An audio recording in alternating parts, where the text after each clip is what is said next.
Hi friends, ಹೇಗಿದ್ದೀರಾ? ಎಲ್ಲ ಚೆನ್ನಾಗಿದ್ದೀರಾ ಅಂತ ಅಂದ್ಕೊಳ್ತೀನಿ. ವರ್ಣಿಕಾ ಅಡುಗೆ ಮನೆಗೆ ಸ್ವಾಗತ.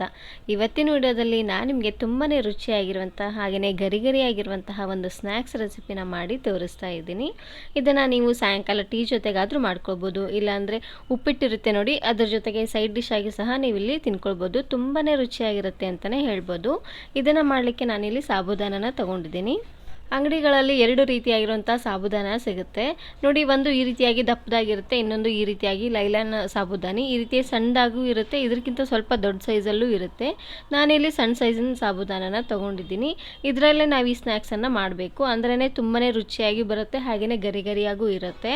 ದಪ್ಪ ಸಾಬುದಾನಿಯಿಂದ ಮಾಡಿದ್ರೆ ಪೂರ್ತಿ ಗಟ್ಟಿ ಗಟ್ಟಿ ಹಾಗೆ ಉಳ್ಕೊಂಡ್ಬಿಡುತ್ತೆ, ಚೆನ್ನಾಗಿ ಬೇಯೋದಿಲ್ಲ. ಇವಾಗ ಸಾಬುದಾನನ ಫ್ರೈ ಮಾಡ್ಕೊಳ್ಳೋಣ. ನೋಡಿ, ನಾನಿಲ್ಲಿ ಈ ರೀತಿಯಾಗಿ ಸಾಣಿಗೆನ ತೊಗೊಂಡಿದ್ದೀನಿ. ಇದರಲ್ಲೇ ಸ್ವಲ್ಪನೇ ಸಾಬುದಾನಿನ ಹಾಕ್ಕೊಂಡು ಫ್ರೈ ಮಾಡ್ಕೊಳ್ಬೇಕು. ಉರಿನ ಆದಷ್ಟು ಮೀಡಿಯಂ ಫ್ಲೇಮ್ನಲ್ಲೇ ಇಟ್ಟು ಈ ಸಾಬುದಾನಿನ ಫ್ರೈ ಮಾಡ್ಕೊಳ್ಬೇಕು. ನೋಡ್ತಾ ಇದ್ದೀರಲ್ವ ಎಷ್ಟು ಚೆನ್ನಾಗಿ ಫ್ರೈ ಆಗ್ತಾ ಇದೆ ಅಂತ.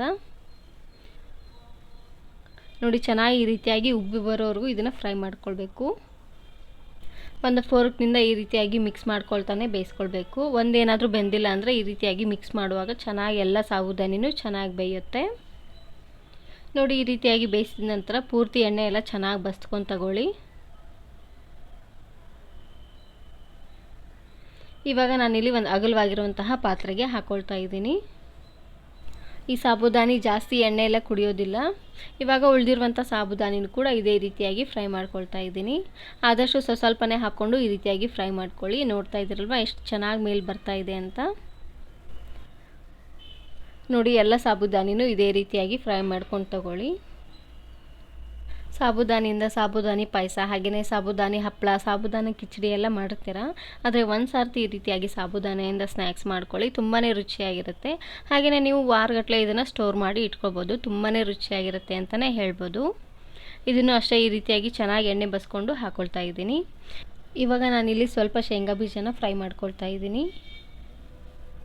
ಶೇಂಗಾ ಬೀಜನೂ ಅಷ್ಟೇ ಚೆನ್ನಾಗಿ ಗರಿಗರಿ ಆಗೋವರೆಗೂ ಇದೇ ರೀತಿಯಾಗಿ ಫೋರ್ಕ್ನಿಂದ ಮಿಕ್ಸ್ ಮಾಡ್ಕೊಳ್ತಾನೆ ಬೇಯಿಸ್ಕೊಳ್ಬೇಕು.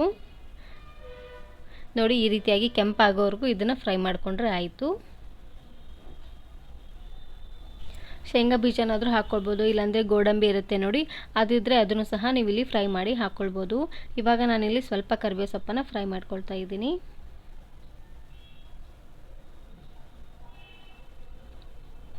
ಹಾಗೆಯೇ ಇದ್ರ ಜೊತೆಗೆ ಸ್ವಲ್ಪ ಒಣಮೆಣಸಿಕಾಯಿನ ನಾನಿಲ್ಲಿ ಫ್ರೈ ಮಾಡಿ ಹಾಕ್ಕೊಳ್ತಾ ಇದ್ದೀನಿ.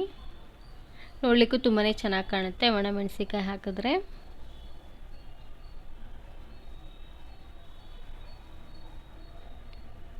ನೋಡಿ, ಎಲ್ಲವನ್ನು ಹಾಕಿದ ಮೇಲೆ ಲಾಸ್ಟಲ್ಲಿ ನಾನಿವಾಗ ಸ್ವಲ್ಪ ಉಪ್ಪು ಹಾಗೆಯೇ ಖಾರನ ಹಾಕ್ಕೊಂಡು ಮಿಕ್ಸ್ ಮಾಡ್ಕೊಳ್ತಾ ಇದ್ದೀನಿ.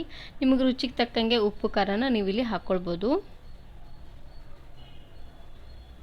ಉಪ್ಪು ಖಾರ ಎಲ್ಲ ಹಾಕಿದ ಮೇಲೆ ಒಂದು ಸರ್ತಿ ಈ ರೀತಿಯಾಗಿ ಚೆನ್ನಾಗಿ ಮಿಕ್ಸ್ ಮಾಡ್ಕೊಂಡು ತೊಗೊಳ್ಳಿ. ನೋಡೋದಕ್ಕಂತೂ ತುಂಬಾ ಚೆನ್ನಾಗಿರುತ್ತೆ, ಹಾಗೆಯೇ ತಿನ್ನಲಿಕ್ಕೂ ಕೂಡ ತುಂಬಾ ರುಚಿಯಾಗಿರುತ್ತೆ ಅಂತಲೇ ಹೇಳ್ಬೋದು. ಜಾಸ್ತಿ ಟೈಮ್ ಎಲ್ಲ ಹಿಡಿಸೋದಿಲ್ಲ, ಒಂದು 10ರಿಂದ 15 ನಿಮಿಷ ಇದ್ದರೆ ಸಾಕು, ನೀವು ಈಸಿಯಾಗಿ ಈ ಸ್ನ್ಯಾಕ್ಸನ್ನು ಮಾಡ್ಕೊಳ್ಬೋದು. ಇದನ್ನು ನೀವು ಬೆಳಗಿನ ತಿಂಡಿ ಜೊತೆಗೆ ಇಲ್ಲಾಂದರೆ ಸಾಯಂಕಾಲ ಟೀ ಜೊತೆಗೆಲ್ಲ ಇದನ್ನು ಸರ್ವ್ ಮಾಡ್ಕೊಳ್ಬೋದು. ತುಂಬಾ ರುಚಿಯಾಗಿರುತ್ತೆ ಗರಿಗರಿಯಾಗಿ. ದಿನಾಲು ಸಾಯಂಕಾಲ ಸ್ನ್ಯಾಕ್ಸ್ ಏನಪ್ಪ ಮಾಡೋದು ಅನ್ನೋರು ಒಂದು ಸಾರ್ತಿ ಇದನ್ನು ಮಾಡಿ ಒಂದು ಏರ್ ಟೈಟ್ ಕಂಟೈನರಲ್ಲಿ ಹಾಕಿಟ್ಬಿಟ್ರೆ ಒಂದು ವಾರದಿಂದ 15 ದಿನವರೆಗೂ ಸ್ಟೋರ್ ಮಾಡಿ ಇಟ್ಕೊಳ್ಬೋದು. ತುಂಬಾ ರುಚಿಯಾಗಿರುತ್ತೆ. ರುಚಿ ನೋಡಿ, ಉಪ್ಪು ಖಾರ ಏನಾದರೂ ಸ್ವಲ್ಪ ಕಡಿಮೆ ಅಂತ ಅನಿಸಿದ್ರೆ ಇನ್ನು ಸ್ವಲ್ಪ ಉಪ್ಪು ಖಾರನೂ ಸಹ ನೀವು ಇಲ್ಲಿ ಹಾಕ್ಕೊಂಡು ಮಾಡ್ಕೊಳ್ಬೋದು. ನೋಡಿದ್ರಲ್ವ, ತುಂಬಾ ರುಚಿಯಾಗಿ ಹಾಗೆಯೇ ಇನ್ಸ್ಟಂಟಾಗಿ ಮಾಡುವಂತಹ ಒಂದು ಸ್ನ್ಯಾಕ್ಸ್ ರೆಸಿಪಿನ. ವಿಡಿಯೋ ಇಷ್ಟ ಆದರೆ ಈಗಲೇ ಒಂದು ಲೈಕ್ ಬಟನನ್ನು ಕ್ಲಿಕ್ ಮಾಡಿ, ಫ್ರೆಂಡ್ಸ್ ಆ್ಯಂಡ್ ಫ್ಯಾಮಿಲಿ ಜೊತೆಗೆ ಶೇರ್ ಮಾಡಿ.